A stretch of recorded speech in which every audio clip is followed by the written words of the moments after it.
For many years now, there has been a conspiracy in the alien community that has posited forward a theory as to why the extraterrestrial awareness movement is having a massive difficulty getting its feet off of the ground.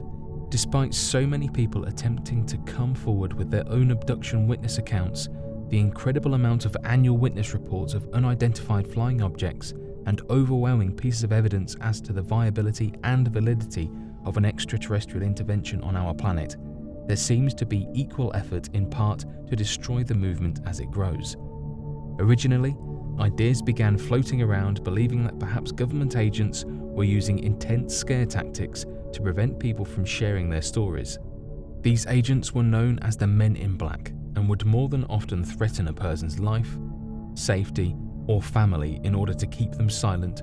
But as the extraterrestrial movement began growing in numbers and influence, these fear tactics no longer worked in their attempts to silence the community, as others would just rise in their place. However, it appears that a new tactic has been implemented by these strange individuals hell-bent on destroying the developing information coming out of the alien community by focusing on infiltration rather than through intimidation and scare tactics. It appears that in their own way, the best way to delegitimize a movement is to try to join it and make it look as if the movement itself is only inhabited by people of whom have absolutely no idea what they are talking about. This is none more so evident than in the case of the Starchild skull. So today, here at Unexplained Mysteries, we will go back to analyze its strange history and why it was a part of one of the most damaging hoaxes to the alien community and future researchers of the extraterrestrial phenomenon. The Starchild skull was a supposed extraterrestrial skull that was recovered back in 1999, when a paranormalist known as Lloyd Pye claimed to have come into contact with a young couple from El Paso, Texas, in February of that year, of whom were in possession of the extraterrestrial skull. Despite Lloyd Pye receiving and becoming aware of the skull back in 1999, however, the skull itself did not come into the world of relevancy until late 2003, for reasons otherwise not specified.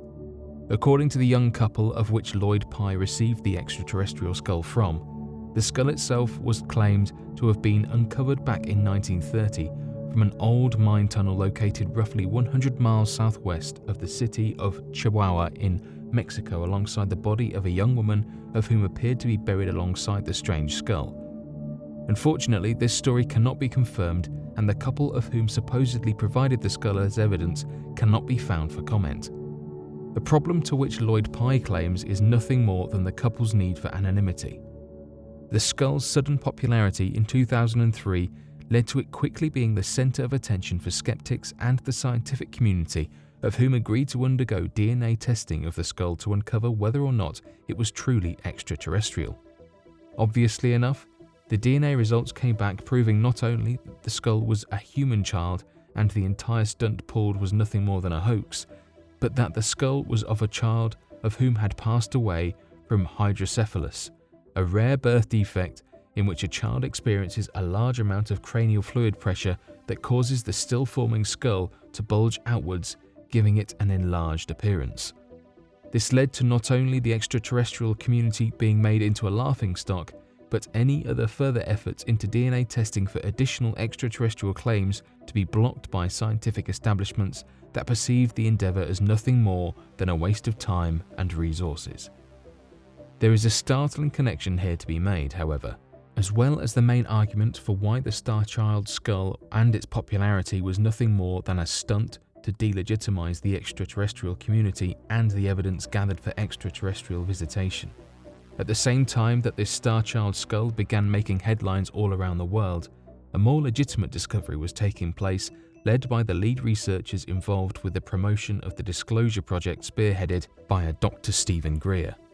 Dr. Stephen Greer had made an incredible discovery that pertained to a strange recovered artifact that was described as being a small humanoid creature that had been mummified and buried behind an old church decades prior to its discovery that was circling black market traders, of which was then later recovered by alien enthusiasts to undergo DNA testing to prove its legitimacy as an extraterrestrial entity.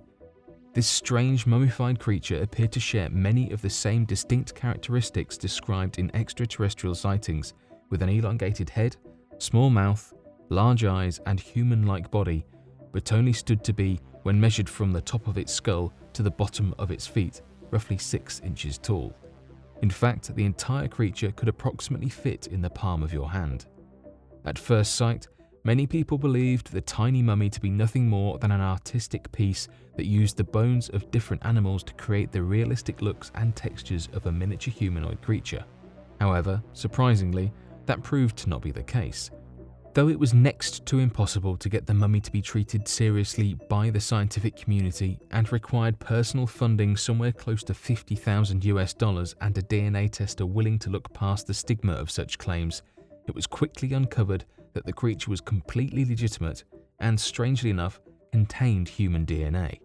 This sparked the interest of other independent researchers who looked more closely at the bone structure of the tiny creature and realized that the small humanoid mummy died at the age of 6.5 years old. This then begged the question, how could this small humanoid creature have been 6.5 years old, and where did it come from? Given the range of genetic mutations found throughout the DNA, it became apparent to some alien enthusiasts that this small creature could have been a half-human, half-alien hybrid manufactured by extraterrestrials. The main reason as to why this incredible find plays a huge role in this story is the fact that all of its media coverage and relevancy was stolen by the supposed incredible finding of the Starchild skull.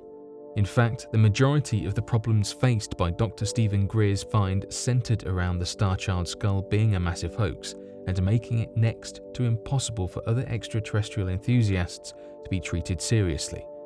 As the years went on, these issues only metastasized. Not only did many websites and articles falsely name Dr. Stephen Greer's find with the name of the Starchild skull, but would often regard the find as completely debunked and unremarkable despite the overwhelming evidence of its legitimacy.